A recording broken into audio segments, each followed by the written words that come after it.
അടുത്തായി നമ്മുടെ ട്രയാങ്കിളിൻ്റെ കൺവീനറും നമ്മുടെ എല്ലാത്തിലും പങ്കെടുക്കുന്ന ശ്രീ പി ജെ ആനി ചേട്ടൻ അദ്ദേഹത്തിന് സ്വാഗതം ക്ഷണിച്ചു. ഞാൻ പ്രസംഗിക്കുന്നില്ല. ട്രയാങ്കിളിൻ്റെ മുൻപിൽ ഒരു നിർദ്ദേശം വയ്ക്കാനാണ് ഞാൻ നിൽക്കുന്നത്.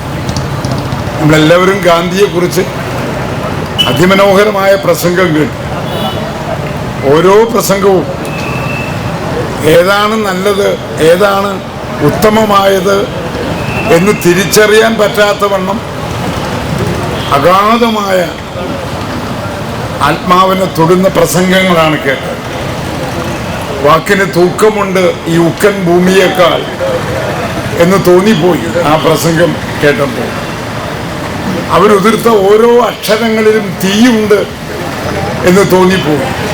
അക്ഷരമേ നിന്നെ എനിക്കിഷ്ടപ്പിടിച്ചു നിന്നിൽ അരമുള്ളതിനാൽ എന്ന് സ്വയം തെളിയിക്കുന്ന പ്രസംഗങ്ങളാണ് ഇവിടെ എല്ലാം നടന്നത്. ഞാൻ അതിൻ്റെ മുൻപിൽ എൻ്റെ ഹൃദയം സമർപ്പിച്ചിരിക്കുകയായിരുന്നു. ക്രിസ്തുദേവനും നബി തിരുമേനിയും ബുദ്ധനൊക്കെ ഒരുമിച്ച് ഈ സ്റ്റേജിലൂടെ കടന്നുപോയതുപോലെ തോന്നി. അതിൻ്റെ മുഴുവൻ ആത്മീയ സൗഭാഗ്യവും മുഹമ്മദ് കുട്ടിക്ക് കിട്ടട്ടെ എന്ന പ്രാർത്ഥനയോടെയാണ് ഞാനിവിടെ ഇരിക്കുന്നത്. ഞാൻ ഈ ട്രയാങ്കിളിന് മുമ്പിൽ ഒരു നിർദ്ദേശം വയ്ക്കുക. ഇന്ത്യയിലെ മൂന്നാമത്തെ ഭരണഘടനാ സ്ഥാപനമാണ് 93 ഭരണഘടനാ ഭേദഗതിയിലൂടെ ഉണ്ടാക്കപ്പെട്ട പഞ്ചായത്തി രാജ്. ആ പഞ്ചായത്തി രാജിലെ ഏറ്റവും പ്രധാനപ്പെട്ട ഭരണഘടനാ സ്ഥാപനമാണ് ഗ്രാമസഭ.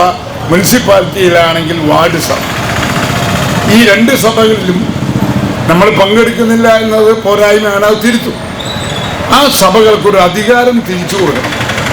സിമ്പിളൊരു അധികാരം. ആയിരക്കണക്കിന് 10,000-കണക്കിന് മനുഷ്യർ ഇപ്പോൾ റോട്ടിൽ വോട്ടില്ലാതെ നടക്കുകയാണ്. വോട്ടർ പട്ടിക അന്തിമമായി അംഗീകരിക്കേണ്ടത് ഗ്രാമസഭയാകണം എന്ന ഒരു നിർദ്ദേശം ട്രയാങ്കിളിൻ്റെ മുമ്പിൽ വെച്ചുകൊണ്ട് അങ്ങനെ ഗാന്ധിയെ ഓർക്കാൻ, ഗ്രാമസ്വരാജിനെ ഓർക്കാൻ ട്രയാങ്കിൾ മുന്നോട്ട് വരണം. വാർഡ് സഭ, ഗ്രാമസഭ അംഗീകരിക്കാത്ത വോട്ടർ പട്ടിക ഇനി വേണ്ട.